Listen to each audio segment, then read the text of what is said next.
Muy buenas noches, ¿qué tal? ¿Cómo están? Qué gusto que nos acompañe. Soy Roxana Webb. Romeo Lemus tiene el día libre. Vamos a comenzar con los titulares. Pollo Campestre, orgullosamente hecho en El Salvador, presenta los titulares del noticiero Hechos Estelar. Luego de una misa de cuerpo presente a la que llegaron funcionarios, otras personalidades y seguidores, esta tarde fueron cremados los restos del expresidente Francisco Flores. Tras la muerte del exmandatario han avivado los cuestionamientos sobre el destino de los fondos donados por Taiwán. Dirigentes del partido Arena han hablado del tema. Pasados 2 meses desde que se aprobó la ley de veteranos de guerra, este sector parece no estar dispuesto a seguir esperando los beneficios. Hoy encabezaron nuevas protestas. La inseguridad en el oriente del país le costó la vida a un soldado y su hermano. Tenemos los detalles de lo ocurrido. La semana también inicia con buenas noticias. Entérese cuánto pagará desde mañana por los combustibles. Y la Organización Mundial de la Salud ha declarado emergencia internacional por el Zika.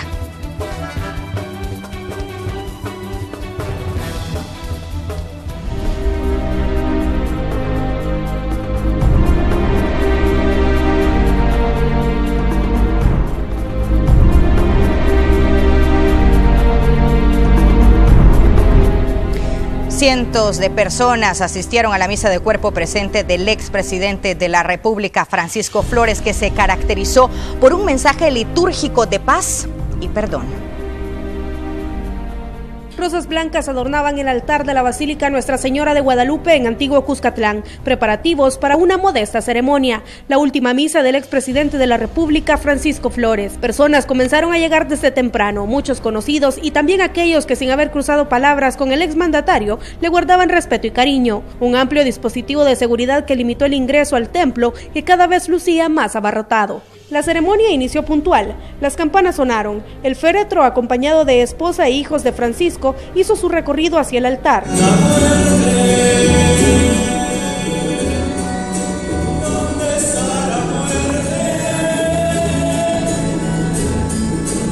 El silencio se convirtió en el lenguaje común de quienes asistieron a la ceremonia, rostros tristes y gestos de solidaridad, ofrendas florales y un luto que inundó las bancas de la iglesia. Para poder celebrar junto con el Señor la partida de nuestro hermano Francisco. Las lecturas bíblicas todas relacionadas con el perdón, la verdad y la fe. Una familia unida en el dolor y rodeada por quienes compartieron con Flores, que falleció a sus 56 años.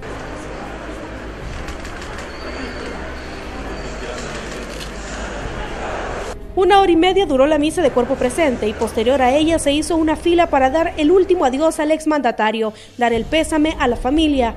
No hubo restricción para acercarse a tocar el ataúd donde descansaba el cuerpo.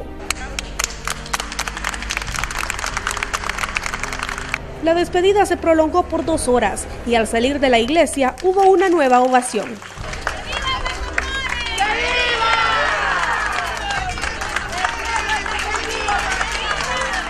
Aplausos y porras para quien se convirtió en el presidente más joven de El Salvador y que viera finalizado sus días con un proceso judicial en curso.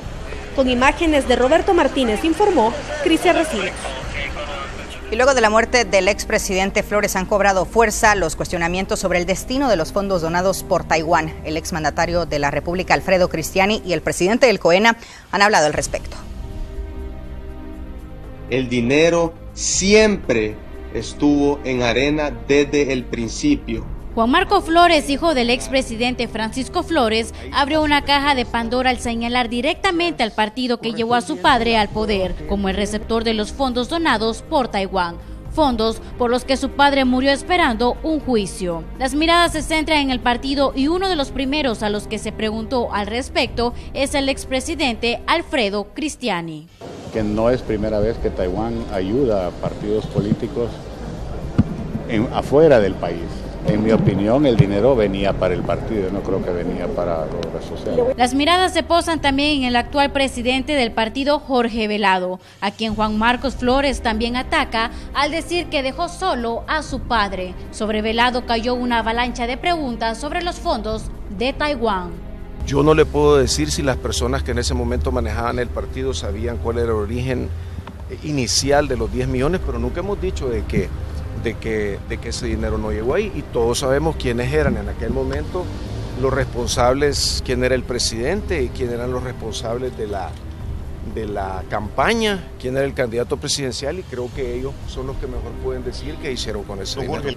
Juan Marco Flores dejó ir ataque verbal contra Velado y miembros del partido Arena, al grado que pidió que no se acercaran a la familia. A pesar de esto, Velado estuvo en la misa.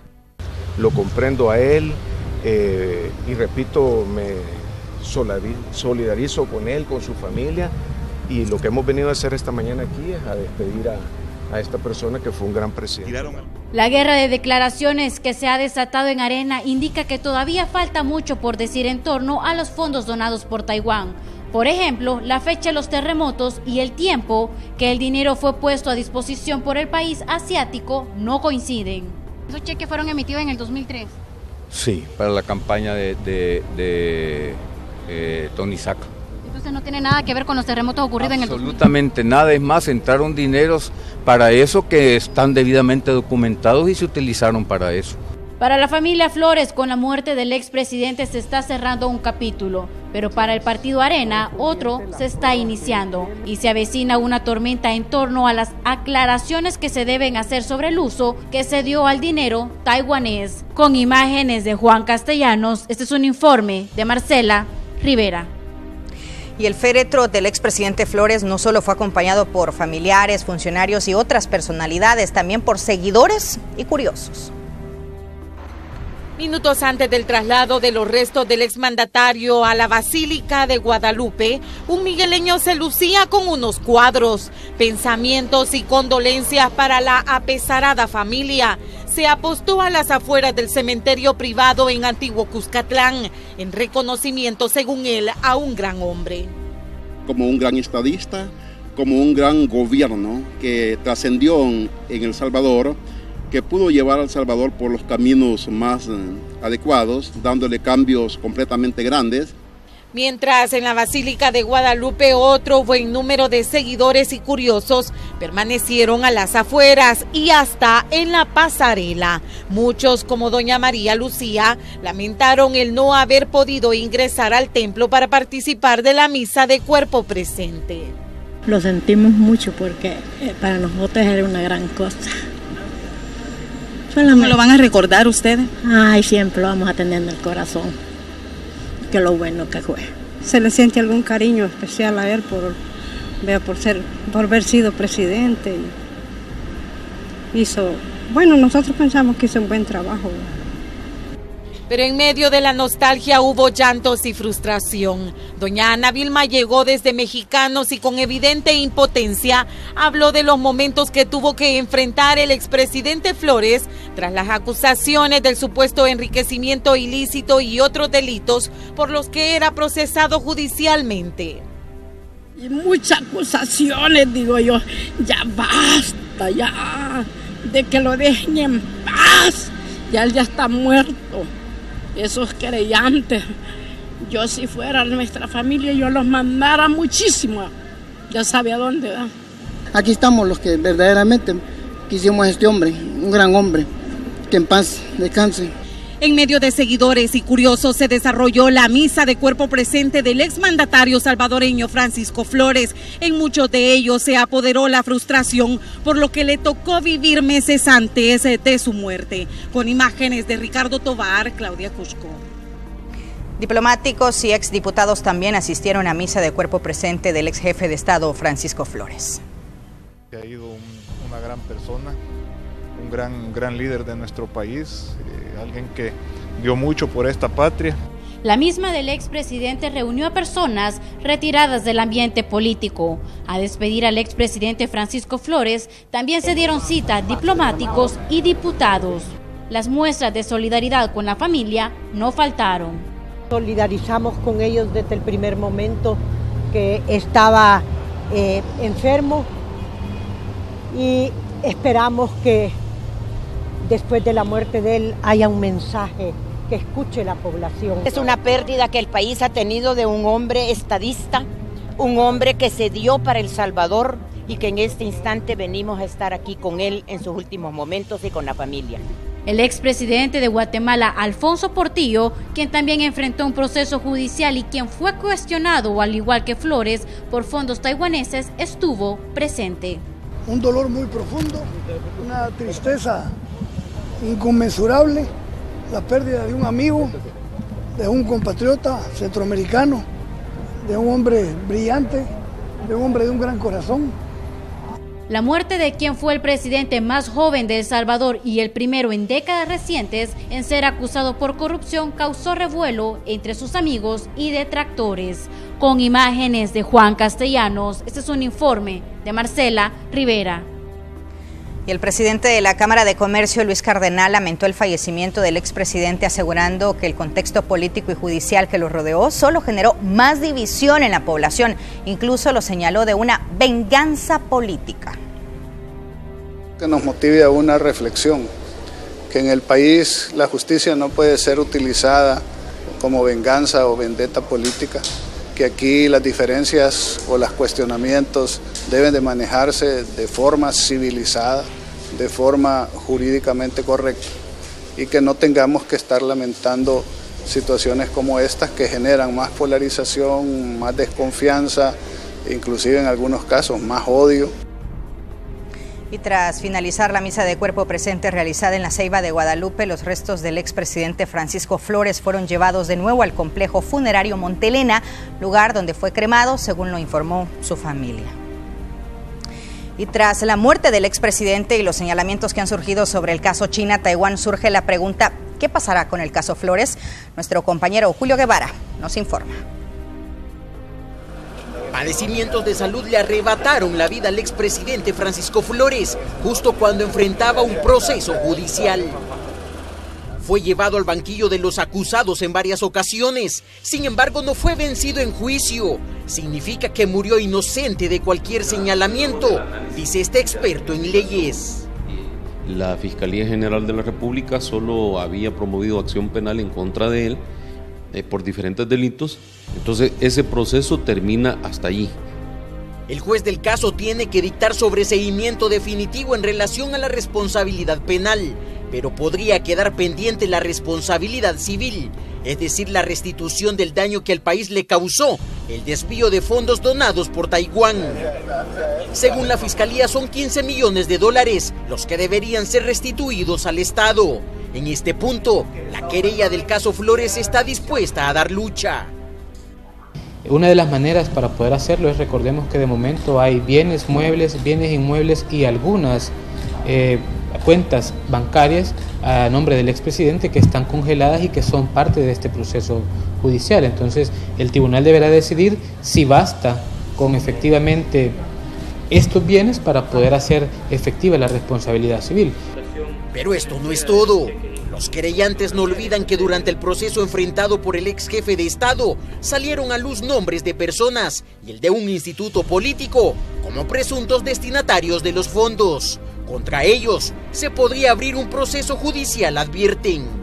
Ya no en el caso del expresidente Flores Taiwán, sino que una línea de investigación en virtud de los hechos que se encontraron en esta investigación e iniciar un nuevo reclamo judicial por estas acciones que son pues obviamente constitutivas de un delito relativo al lavado de dinero. Pero abrir o no un caso nuevo de investigación es decisión que deberá determinar el fiscal general de la República, dice Ulises del Dios Guzmán.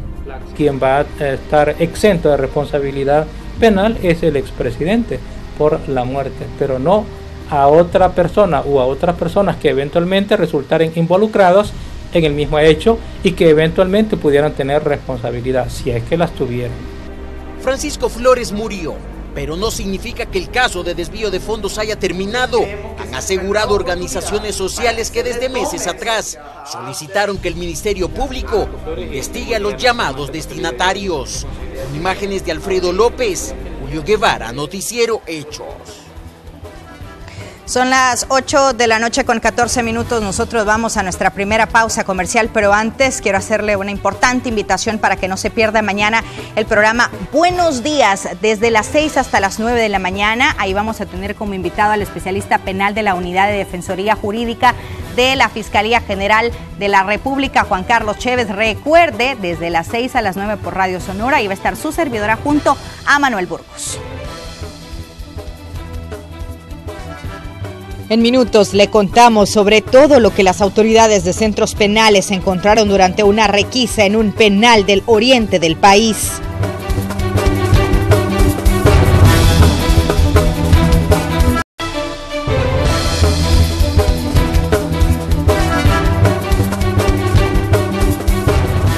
Los militares que España está buscando extraditar para juzgar por el caso jesuitas emitieron un comunicado en el que afirman estar siendo víctimas de persecución política. Los acusados afirman que son inocentes y que no pueden ser capturados porque hay una resolución judicial que dictamina que la policía no puede proceder sin la orden de un juez. Además, que la misma corte ya rechazó las intenciones de procesarlos del juez español Eloy Velasco. Agregan que en el sistema judicial salvadoreño su caso ya es considerado cosa juzgada y que las resoluciones son garantía de sus libertades. Los militares también dicen que el actual procurador de los derechos humanos lidera una campaña para desprestigiarlos, algo que expresan va en contra de las funciones que le corresponden. El comunicado enviado a Noticiero Hechos viene firmado por 7 militares.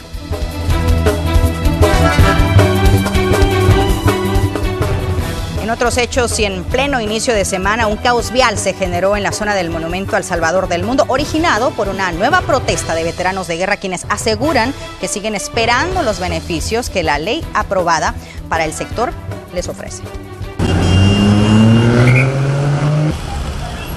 De muchos es conocido que el día lunes el tráfico vehicular es más complicado que durante el resto de la semana, pero la situación fue más grave. Los excombatientes regresaron a las calles y esta vez paralizaron la circulación vial en la zona que del Salvador del Mundo conduce hacia la colonia Escalón. Estamos exigiendo particularmente es que el FMLN y el gobierno cumplan con esa ley de veteranos y que den $10,000 de indemnización y un salario y una pensión del salario equilibrado de industria y servicio en la ciudad. Como la clase política, en particular el gobierno Sánchez Serén, se está haciendo de los panes con esa ley, pues nos corresponde seguir luchando. Entonces les voy a pedir por favor que se vengan a sentar acá porque queremos seguir la lucha. Sin embargo, 2 horas después, el panorama cambió. No vengan de violentos, miren, la violencia no resuelve. Con usted.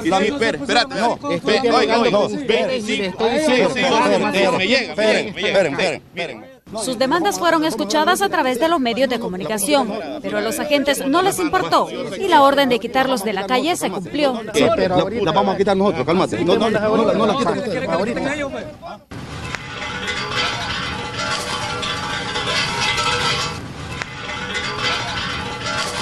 Ya no más FMLN como gobierno de este país, porque esa es la actitud de reprimir a aquellos hombres que fuimos héroes en los 12 años de conflicto. Defendimos el territorio, defendimos la patria, defendimos el poder económico de este país y con eso los paga la empresa privada, con eso nos paga el gobierno del FMLN. La ley de veteranos fue aprobada el pasado 19 de noviembre, luego de permanecer en estudio durante varios años por los diputados de la Asamblea Legislativa. Con imágenes de Israel Cortés, informó Azucena Sandoval.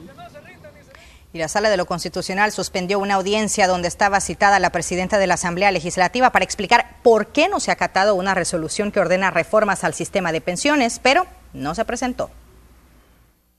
Los magistrados de la Sala de lo Constitucional citaron a la presidenta de la Asamblea y de la Comisión de Hacienda, Lorena Peña. Sin embargo, no se presentó.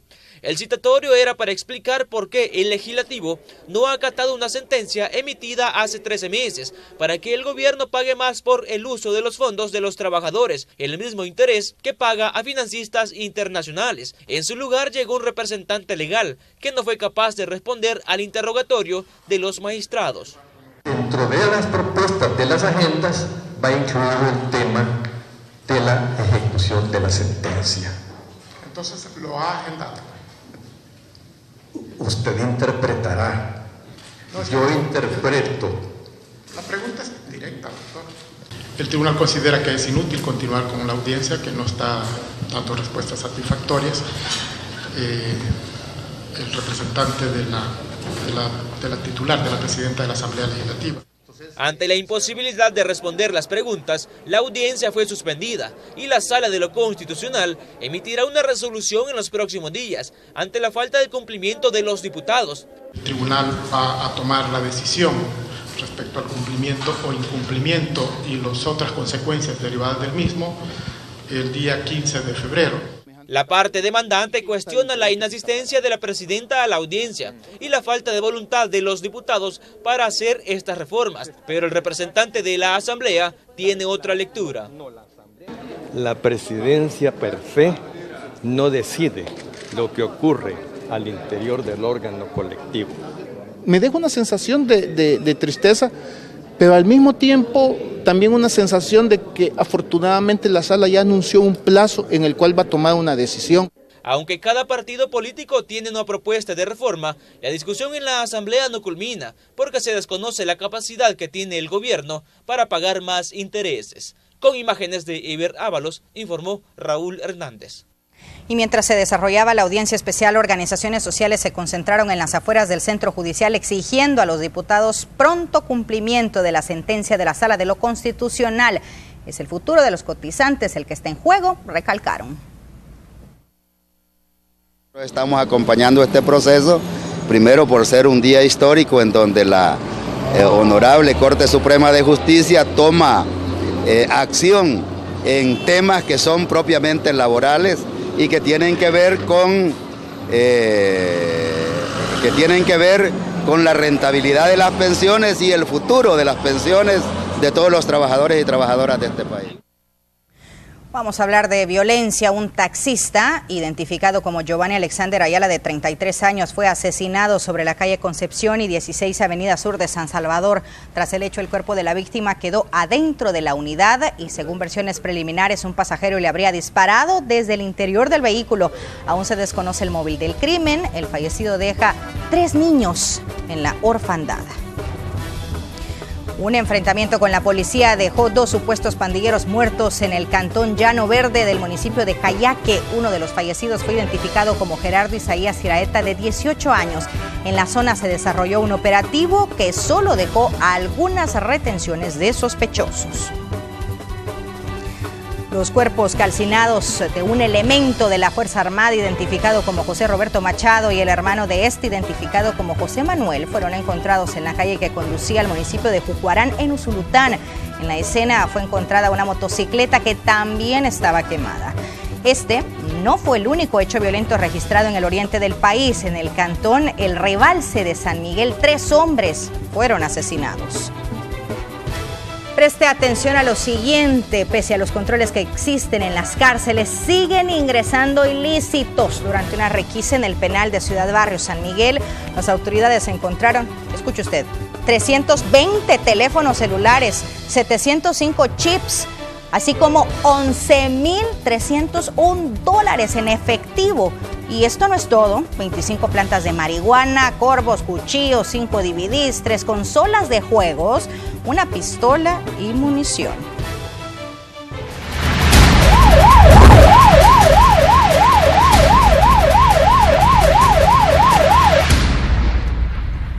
Y el más buscado de este lunes es José Alonso Penado Cibrián, alias Lápiz o Ronaldinho.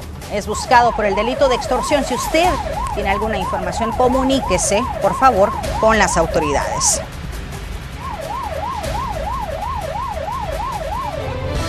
Y antes de ir a la pausa, tenemos una importante invitación para que no se pierda de 9 a 12 con Célida Magaña en Radio Sonora. Ella va a estar hablando con el doctor Iván Solano Leiva, infectólogo. El tema, Gillian Barré. No se lo puede perder por el 104.5 Radio Sonora. Información al instante.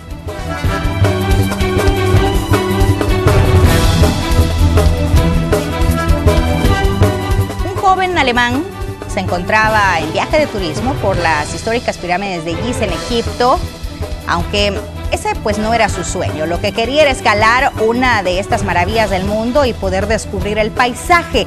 El joven logró su cometido. El recorrido de su anhelado deseo fue de exactamente 8 minutos. Sin embargo, esto le costó muy caro porque las autoridades que resguardaban el recinto lo arrestaron. En su video describe cómo cómo fue caminando por el complejo, esperó el momento exacto para comenzar a escalar la Gran Pirámide. Cuando estaba en la mitad, la gente comenzó a mirarlo y la policía así lo descubrió. En minutos, nueva semana de bajas en los precios de los combustibles.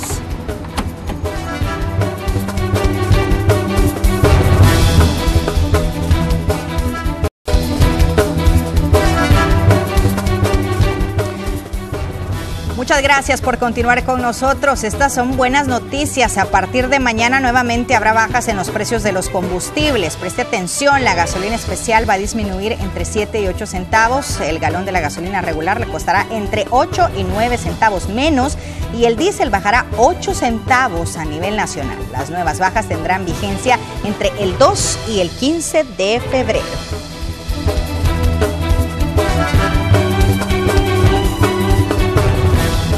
Como es de esperar, las bajas anunciadas vuelven a ser muy bien recibidas por los automovilistas, quienes desde hace al menos 6 meses están pagando menos por los combustibles. Raquel Herrera nos informa. Como que el diésel de la noche a la mañana sube, pues, pero mientras esté barato aprovechamos de tener un poquito en la casa. Vamos a, y si termina esto, venimos a traer más para y así.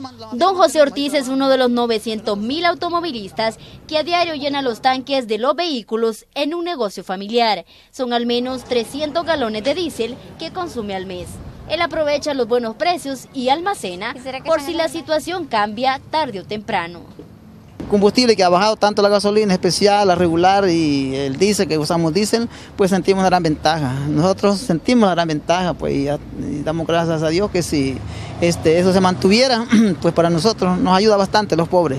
Tal vez el que tiene dinero no lo siente, pero nosotros sí sentimos. Desde que iniciaron las bajas a mediados de 2015, el consumo de los derivados del petróleo se incrementó en un 25%, dice Economía, aunque la factura petrolera ha disminuido. Ha aumentado el consumo, pero sí lo que es la factura petrolera ha disminuido alrededor de 700 millones de dólares, que se traduce en ahorro para el país. Los beneficios de las reducciones se trasladan tanto a los empresarios como al consumidor final, aseguran los expertos.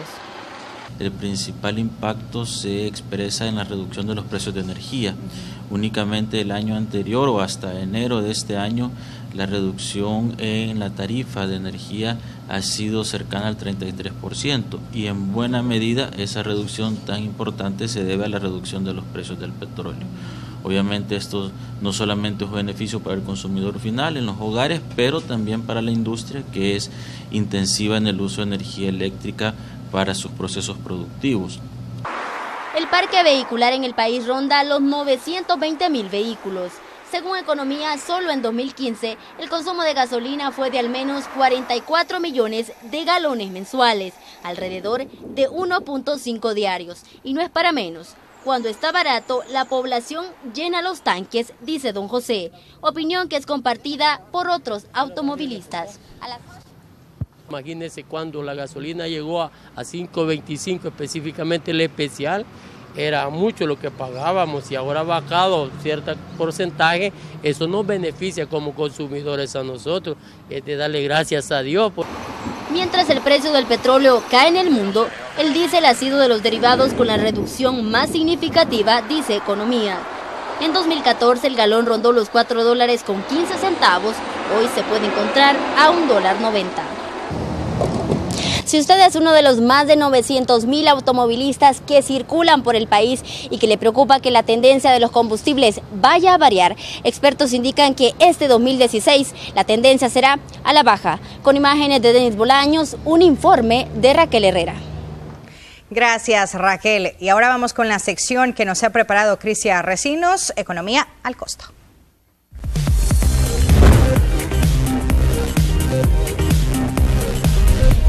Muy buenas noches, bienvenidos a Economía al Costo, yo soy Crisia Recinos. En 2015 hubo ganadores y perdedores en la economía mundial. La BBC hizo un ranking y se lo presentamos a continuación.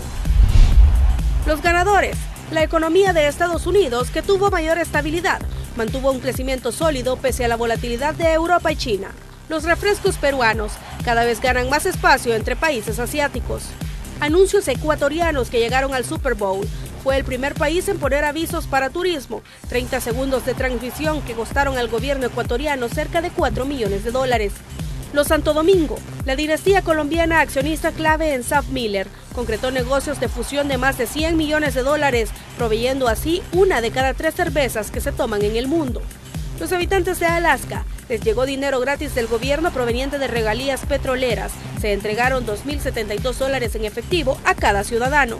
Los perdedores, los productores de petróleo. El precio del crudo se desplomó de $100 a menos de 40 a lo largo del año. Venezuela, cuyas exportaciones dependen en un 95% del petróleo, enfrenta una crisis fiscal. El milagro económico brasileño se desplomó después de una década, visto como una potencia en el crecimiento, y se estancó, tuvo escándalos de corrupción y está en recesión. El ministro de Finanzas griego, Yanis Varoufakis, que fue destituido luego de sus negativas a tomar medidas austeras. Gap pasó de moda, tuvo grandes dificultades que se reflejaron en el cierre de almacenes, ganancias reducidas y la sensación de ya no estar a la vanguardia. Los tacaños en Estados Unidos, dejar propina del 10% de lo consumido está mal visto. Hoy lo aceptable es dejar entre el 15 y el 20%. Aunque la baja en el precio de los combustibles es beneficiosa para los consumidores, para los países productores de petróleo es un problema. Por ejemplo, Azerbaiyán, que está atravesando una crisis, recibirá $400 mil millones del Fondo Monetario Internacional. ¿Quiere saber cuáles son los países que también son candidatos a recibir este tipo de ayuda? Brasil continúa en recesión y a eso suma una crisis política. Está por recibir ayuda de China. Nigeria, la mayor economía de África. Las autoridades de ese país ya negocian con el Banco Mundial un crédito de entre $2.000 y $3.000 millones. Ecuador está en la lista de los países que necesitan con mayor urgencia un plan económico, porque además de ser dependiente al petróleo, tiene una economía que funciona en dólares y ha bajado su competitividad. Venezuela, pese a la negativa de su gobierno, el FMI tiene disposición de intervenir. Por su parte, Rusia y Kazajistán están impulsando medidas internas en defensa de sus reservas de crudo. Y si quisiéramos saber cómo está el precio del petróleo comparado con otros productos de consumo familiar, Infobae hizo un cuadro comparativo que le presentamos a continuación. Hasta este día el precio del barril de petróleo era de $31.96. Si esto lo comparamos con un barril de agua mineral cuyo precio es de $140.39, hablamos de casi 5 veces lo que cuesta el petróleo. Pero no es lo único que casi quintuplica el costo de este combustible. En el caso de las bebidas gaseosas, un barril costaría $151.83. Al compararlo con leche, $160.58. Y en el caso de la cerveza costaría $336 el barril. Hasta aquí Economía al Costo. Muy buenas noches, compañeros.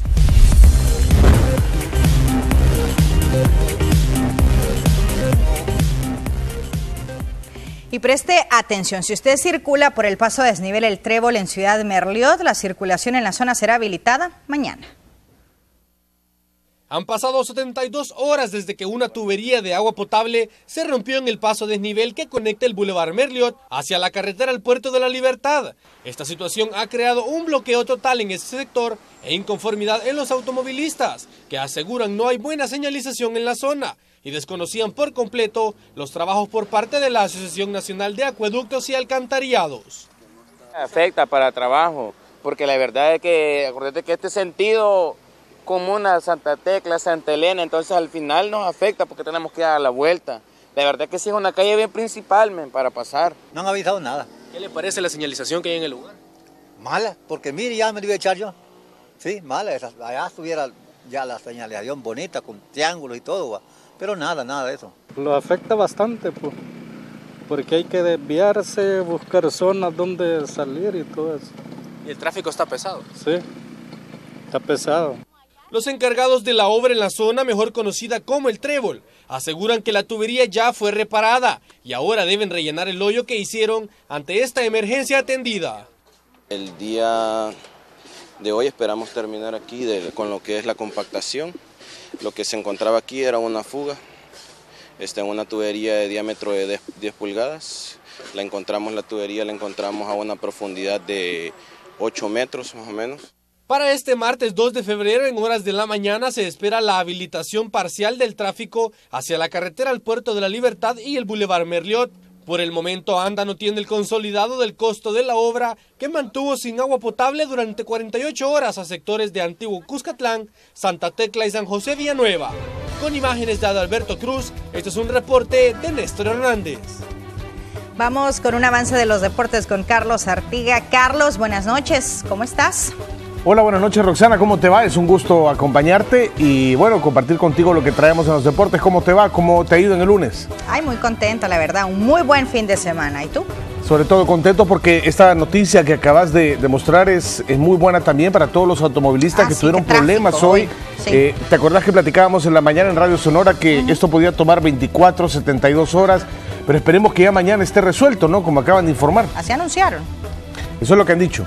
Ya mañana sería pues la finalización de este, ¿cómo le podemos llamar? Repello, ¿no? ¿Verdad? Trabajo. Sí, este trabajo, esta obra, porque es un Carlos. Mega hoyo, era una mega cárcava la que se había pues abierto ahí. Pero bueno, el problema está resuelto al parecer y también está resuelta la jornada número 4 del torneo Clausura 2016. Vamos a hablar de eso en unos cuantos minutos en Pizarrón Deportivo cuando estemos al aire. Tenemos el resumen de los 6 encuentros, unos de infarto como ese del Dragón y el Marte. Qué mala suerte la del Atlético Marte. Roxana, fíjate que ganando el partido en el último minuto se lo empatan luego de un penalti. Vamos a hablar del FAS también, que con este gol de Lucas Vico encontró la victoria y el argentino encontró su primer gol en el torneo. Y qué decir también del Santa Tecla, que se reencontró con la victoria, la encontró por primera vez en este torneo, pero volvió a ganar el Santa Tecla en el fútbol local. El Pasaquín es una de las grandes sorpresas porque no ha perdido aún. Hablaremos de todo eso también a nivel internacional. El Barcelona y el Real Madrid han tenido actividad en la Liga Española. El Barça lo hizo el sábado, ganando su compromiso al Atlético de Madrid, mientras que el Real Madrid lo hizo el día domingo. Ahí está Karim Benzema marcando el 1-0 del equipo merengue, y después íbamos a ver también acción del Barcelona. Este es Lionel Messi, que marcaba el primero del Barcelona en su victoria ante el Atlético de Madrid. Partido de muchos goles el del Real contra el Español. Hablaremos de esto también de fútbol americano porque es semana de Supertazón. Este próximo domingo se juega en el Levi's Stadium de San Francisco, California, en la casa de los 49ers, el Supertazón número 50, el Super Bowl 50, que involucra a los Broncos de Denver contra las Panteras de Carolina. ¿Tenés algún favorito, Roxana, en el Supertazón, en el Super Bowl? ¿Le vas a algún equipo? ¿Seguís el Super Bowl? ¿Tu esposo lo sigue? Lo que me encanta del Super Bowl es el espectáculo que se realiza en medio del juego, y también cómo económicamente esto significa para muchas empresas. Estamos hablando que por comerciales de unos cuantos segundos son millones de dólares. Sí, veíamos de hecho en una nota que presentabas también hace unos minutos, cómo el gobierno de Ecuador logró invertir en un comercial, claro, increíble. Venga Ecuador, ¿no? En un comercial de turismo, ser un poquito más de 4 millones de dólares por alrededor de 30 o 40 segundos en el medio tiempo del Supertazón del año pasado, el Supertazón que ganaron los Patriotas de Nueva Inglaterra, y en el cual en el show de medio tiempo estuvo, si no me falla la memoria, Katy Perry actuando, ¿verdad? Katy Perry, sí. Sí, bueno, se espera Coldplay también, y que la acompañe Beyoncé, me parece, estaría ¿Otra con vez? Beyoncé, ¿verdad? Sí, con... Otra vez, ella ya estuvo. Ya estuvo Beyoncé y también... Estuvo, pero no sé si va a estar de nuevo. Coldplay sí lo Coldplay primera vez y Beyoncé estará de invitada. También me parece que no solo Beyoncé va a estar de invitada, sino que hay otra sorpresa más que estará también acompañando a Coldplay. Bueno, de eso vamos a hablar en Pizarrón en unos cuantos minutos, Roxana. Claro. Carlos, ¿a ti te gustan los shows aéreos? Me encantan, estuvo espectacular el Dilopango, de eso me vas a hablar, ¿no? Sí, de eso justamente quería mostrarte a ti y por supuesto a nuestros amigos televidentes las imágenes, porque cientos de personas llegaron hasta el aeropuerto de Ilopango para disfrutar del show aéreo. Las hazañas de los pilotos salvadoreños y bueno, también de los extranjeros provocaron grandes emociones. Y Julio Guevara nos presenta la siguiente nota. A ver, ¿ya viste la nota, Roxana? A continuación. ¿No la has visto? ¿Será que se sube a un avión Julio Guevara? ¿Crees tú, sí o no? Bueno, es Julio, sí. Veamos la nota. Es probable, ¿verdad? Y platicamos luego, ¿sí?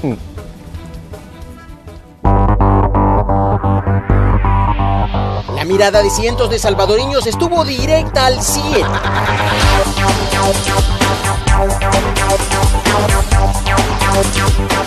Es que en lo alto, atrevidos pilotos se encargaron de brindar un tremendo espectáculo. Está muy lindo, nos hemos divertido bastante, la gente anda muy alegre. Excelente trabajo, qué habilidad tiene, muy buena habilidad, sí. El aeropuerto de Ilopango fue el escenario del 16º show aéreo Magia en el Aire. Nacionales y extranjeros fueron los encargados de surcar el cielo, como pocos saben hacerlo, llevando la adrenalina al máximo. Uno de los más aplaudidos fue el capitán Javier Romo, que llegó al país desde México. Yo vuelo un Harmon Rocket con 300 caballos. 300 caballos, es un avión semiacrobático y aquí estamos para complacer al público. Pero no solo en el cielo hubo entretenimiento. Los asistentes quedaron asombrados al observar aviones de película. Uno de ellos, el C-17 de la Fuerza Aérea de los Estados Unidos. Muchos hasta lo abordaron para conocerlo a fondo. Puede cargar 170.000 libras de cargamento y podemos cargar paletas, personas y también vehículos. Y disfrutando por ya digamos un par de años ya, porque desde el 2005 hemos venido y estamos siempre pendientes del show aéreo para venirlo a disfrutar. Un evento que aparte de brindar emociones, se desarrolló con fines solidarios. Me da mucho entusiasmo saber de que una parte importante de cada boleto que se compra va directamente a ayudar a la unidad de cuidados intensivos del Hospital Benjamín Blum, esos niños tan necesitados. Fue un show único. Con imágenes de Alfredo López, informó Julio Guevara. Gracias por tu nota, Julio. Carlos Artiga no se subió a ningún avión, Julio, pero no creo que no lo haya hecho porque no tenga las ganas, sino porque me imagino que pues no se le permitió. No le dio permiso a la señora, tal vez también. Tal vez. Yo no lo quería decir al aire, fíjate, pero bueno, ya que lo decís tú sos responsable de ese comentario. Yo seguro, yo me lo encuentro en los pasillos y le comento. Bueno, Carlos, qué gusto. Un gusto, Rosana. Feliz inicio de semana. Y bueno, seguimos nosotros con más buenas noticias. Buenas noticias para el país. El presidente de la Comisión Ejecutiva Portuaria Autónoma, CEPA, informó que trabajan arduamente en la rehabilitación de la terminal de pasajeros del aeropuerto de Ilopango. Se espera ampliar los servicios aéreos comerciales dentro de poco, según las declaraciones de Nelson Vanegas. Tenemos el 85% de avance de nuestra nueva pequeña terminal. Estamos triplicando la capacidad de la que actual tenemos y en el mes de febrero, en los primeros 15 días, probablemente estemos inaugurándola y apoyando a este aeropuerto, desarrollando este aeropuerto, porque las bondades y las capacidades que tiene son grandes. Nosotros creemos que el desarrollo aeroportuario es importante para este país. En minutos, la Organización Mundial de la Salud ha tomado nuevas medidas debido a la acelerada propagación del Zika. La OMS declaró emergencia sanitaria global por enfermedades neurológicas vinculadas al virus del Zika. Para más detalles nos enlazamos con Isabel Simo hasta Ginebra, Suiza. Adelante. La Organización Mundial de la Salud acaba de anunciar esta tarde que la infección por el virus Zika constituye ya una amenaza para la salud pública internacional. El comité de expertos que se ha reunido esta tarde ha admitido que no ha sido una decisión fácil de tomar, ya que la picadura del mosquito en sí no constituye una amenaza de gran envergadura. Sin embargo, lo que sí que constituye una amenaza y un peligro son los casos de microcefalia que pueden desarrollar los descendientes de las mujeres afectadas por esta picadura. Margaret Chan, directora de la Organización Mundial de la Salud, ha dicho que de momento no se van a restringir los viajes a países afectados. Lo que sí que pide es mucha prudencia a las mujeres embarazadas, les pide que por favor intenten retrasar sus viajes y que también tomen ciertas medidas como utilizar prendas de manga larga o repelentes para los mosquitos. De momento no se ha encontrado todavía una evidencia clara entre la relación de la picadura y los casos de microcefalia. Sin embargo, el comité de expertos ha dicho que no pueden esperar más por si el problema se agranda y constituye una verdadera emergencia. Muchas gracias por tu reporte. Importante información a tomar en cuenta. Y bueno, en temas relacionados, el jefe de gabinete del gobierno de Brasil recomendó que las mujeres embarazadas no deben viajar al país para los Juegos Olímpicos que se desarrollan en agosto, que se van a desarrollar. Esto para evitar riesgos con el virus del Zika, que ha causado una gran alarma tras el brote de microcefalia. la que los científicos sospechan está relacionada con este virus. Vamos a cambiar de tema, y es que las campañas de los precandidatos presidenciales estadounidenses también están reconociendo una población creciente de votantes inmigrantes, los cuales está causando un impacto en el proceso político. Luis Alberto Facal, de La Voz de América, nos amplía. Como es rutina todos los viernes en la mezquita Masjid al-Nur en Des Moines, la llamada a la oración atrae a centenares y los que se reúnen para la adoración representan un crisol de nacionalidades. Parece una pequeña Naciones Unidas. Mohammed Khan llegó a Iowa en la década de 1970. La gran congregación de hoy es muy diferente al pequeño grupo con el que oró en ese entonces. Nuestra comunidad está más diversificada ahora. Khan dice que cerca de 3/4 partes de los que adoran aquí son elegibles para votar. Es muy difícil conseguir que la gente se registre o incluso vaya a votar, debido a que muchas personas vienen de países destrozados por la guerra, en los que tienen un montón de veces en que sufren consecuencias por apoyar a un candidato u otro, por lo que tienen mucho miedo. Tal vez en nuestros países es completamente diferente a la forma en que lo hacemos en Estados Unidos. Mayra de Catalán llegó a Estados Unidos desde El Salvador como inmigrante indocumentada en 1992. Se convirtió en ciudadana de Estados Unidos hace 8 años.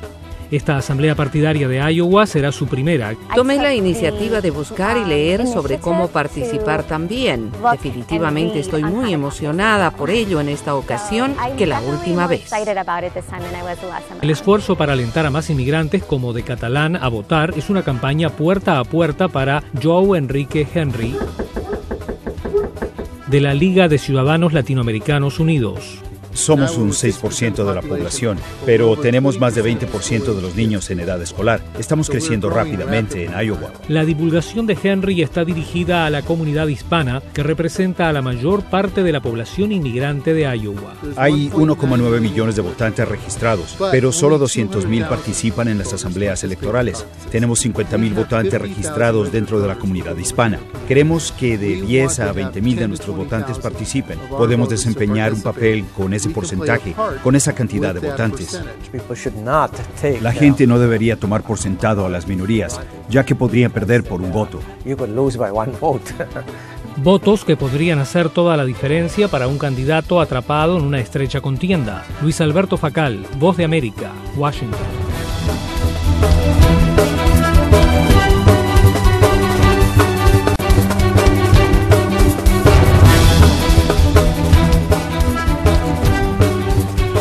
Vamos a cerrar esta noche con un tierno video protagonizado por un perrito conocido en internet como Quasimodo. Se trata de un pastor alemán que fue encontrado en Kentucky, en los Estados Unidos, a inicios de enero, y el 28 de ese mes llegó a un hogar temporal en Minnesota. Quasimodo es un pastor alemán que tiene el síndrome de la columna rota, lo que hace que tenga una postura distinta a los demás perros de su raza. En Facebook se compartió su historia en la fanpage Quasi el Grande. Su peculiar imagen lo ha convertido en una celebridad en solo 2 días. Imagínense que ha tenido más de 2,000 seguidores. Para ser adoptado, sus cuidadores han decidido que primero tendrá que estar completamente sano. 25,000 seguidores. Increíble, en solo 2 días, más de 25,000 personas que le han dado like a su página. Qué increíble, qué linda imagen. Y qué bonito poderla compartir con ustedes. Así nos despedimos. Recuerden, nuestra cita es mañana a las 8 de la noche.